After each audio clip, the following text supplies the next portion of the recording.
Marcus Thompson stepped into the bustling downtown branch of Apex National Bank on a crisp Monday morning, his tailored suit fitting perfectly over his broad shoulders, a briefcase in one hand and his phone buzzing with emails in the other. But as soon as he approached the teller line, he felt that familiar prickling at the back of his neck, the kind that told him something was off, like the air had shifted just because he was there, a black man in a space that wasn't built for folks like him.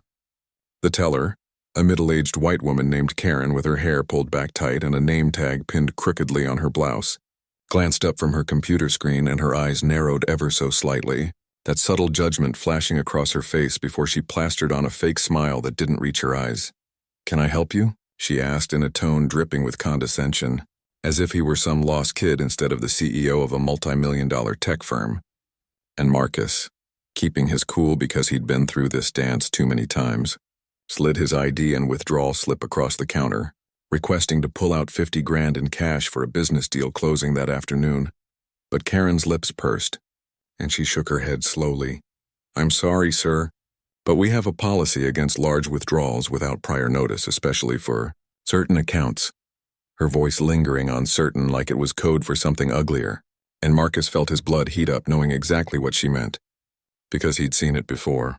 Redlining in the modern age, where black folks got extra scrutiny just for breathing, but he leaned in, his voice steady. "I've been a customer here for years, my account's in good standing.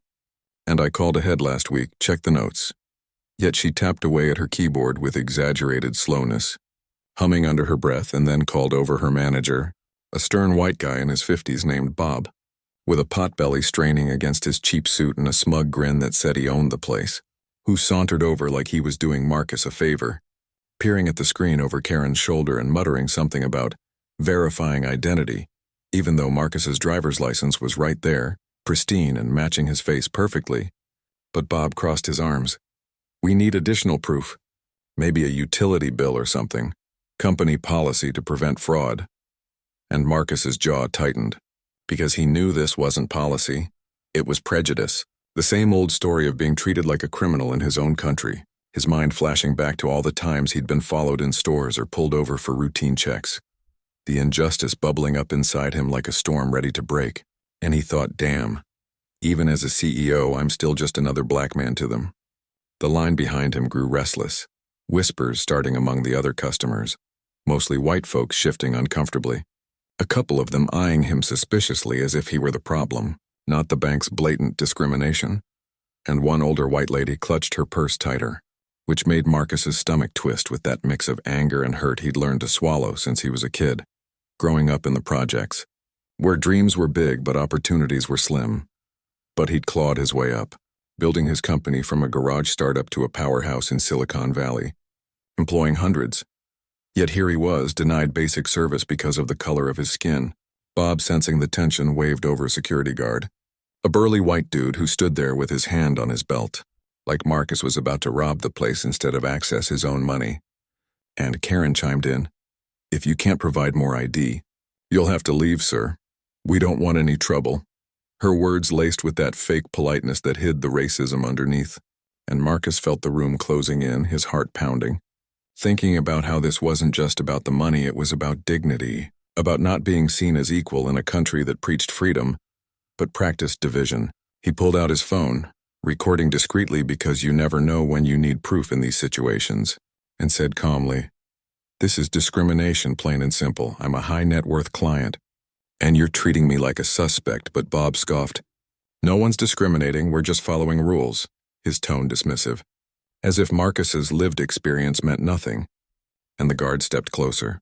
"Time to go, buddy," which stung like a slap, reducing him to buddy instead of respecting him as Mr. Thompson, the CEO. The humiliation burned, but Marcus held his ground, his mind racing. 7 minutes, that's all it would take. Because what they didn't know was that his company had just acquired Apex National Bank in a quiet merger last month, a deal he'd orchestrated to expand his fintech empire, and as the new owner, he had the power to turn this upside down. Don't forget to like, subscribe, and watch till the end to see how justice unfolds in the most satisfying way. Because stories like this on Axiom USA remind us why we fight for change. The tension escalated as Bob signaled for the guard to escort Marcus out, the other customers murmuring now, some pulling out their phones to film the spectacle. And Marcus's ally, his assistant Jamal, a sharp-witted black guy in his 30s who'd been waiting in the car, burst through the doors just then, coffee mug in hand and a sarcastic grin on his face. "Whoa, what's this, the 1950s revival?" "Boss, you okay?" Which lightened the mood for a split second, injecting some humor into the heavy air as Jamal shot Bob a look that could curdle milk. "You messing with the wrong dude? And he's the big cheese now." But Bob rolled his eyes. "This doesn't concern you. Step back." And the guard grabbed Marcus's arm roughly, which was the last straw, pain shooting through his shoulder, but more so through his pride. Flashbacks to his father's stories of Jim Crow South hitting him hard, the generational trauma that never fully heals. Suspense built as Marcus whispered to Jamal, "Call the board. Tell them it's time." And Jamal nodded, stepping aside to make the call, his fingers flying over the phone while Karen watched with a smug satisfaction, thinking they'd won. But oh, the irony was brewing like a perfect storm. Minutes ticked by, the bank lobby thick with awkward silence. Bystanders exchanging glances, a diverse mix. Some outraged like the young Latina woman who muttered, "This is bullshit." Others indifferent, embodying that bystander apathy that lets injustice thrive. And Marcus stood tall, his expression hurt but resilient. Inner thoughts swirling. "I didn't build an empire to be treated like this. But I'll use it to teach them a lesson they'll never forget." Then the phone on Bob's desk rang, shrill and insistent, and he picked it up with annoyance, his face paling as the voice on the other end, the bank's national director, barked orders, confirming the merger and Marcus's new authority. Bob's smug grin fading into shock, stammering, but sir, I didn't know." He didn't say, and Karen's eyes widened, her hands trembling as she realized the certain account belonged to their new boss. The twist hit like a thunderclap, Marcus pulling out the acquisition papers from his briefcase, slamming them on the counter with a satisfying thud. "As of last month, I own this bank, and effective immediately. This branch is under review," his voice firm, the power shift electric in the air, bystanders gasping, one older black gentleman in the line chuckling deeply. "That's what I'm talking about, son, flip the script." But the drama wasn't over as Bob blustered, "You can't just fire us, there are procedures," trying to cling to his crumbling authority, and Karen piped up, tears welling, "I was just doing my job." But Marcus saw through the act, knowing it was fear of consequences, not remorse, and he leaned in.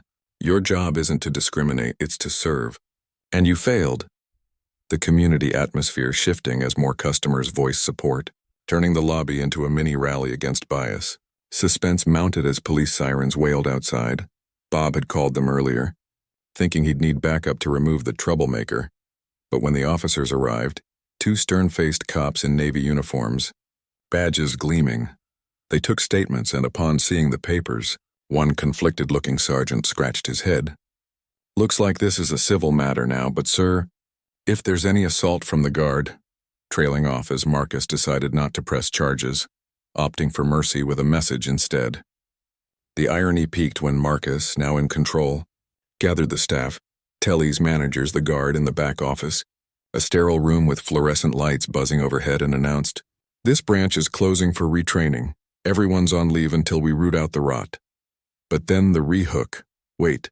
It gets better because as they filed out, humiliated, Marcus revealed he'd been recording the whole thing, planning to share it anonymously to spark a national conversation on banking, while Black, ensuring no one else faces this. Justice served hot as he handed out pink slips to Bob and Karen personally, their faces crumbling, Bob muttering under his breath about reverse discrimination, which only proved Marcus's point. And as the branch emptied, Jamal slapped him on the back with a laugh. "Boss, that was epic. Like a movie where the underdog wins big," lightening the heavy emotions with humor. Marcus smiling for the first time, feeling the weight lift, though the scar of injustice lingered.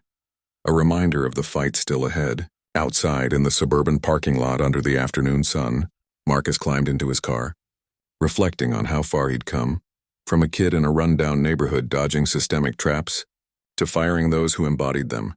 The irony delicious, like sweet revenge without the bitterness. And as he drove away, the bank sign loomed in his rear view, a symbol of change he could wield. But hold on, the final twist, 7 minutes after the denial. The calls were made, and by the end of the day, the entire staff was out, replaced by a diverse team he'd handpicked, turning the branch into a model of equity, proving that power in the right hands can dismantle prejudice one branch at a time, leaving viewers with that satisfying rush of justice, the kind that makes you cheer and think, maybe things can get better. So stick around for more real talk stories that expose the raw side of America.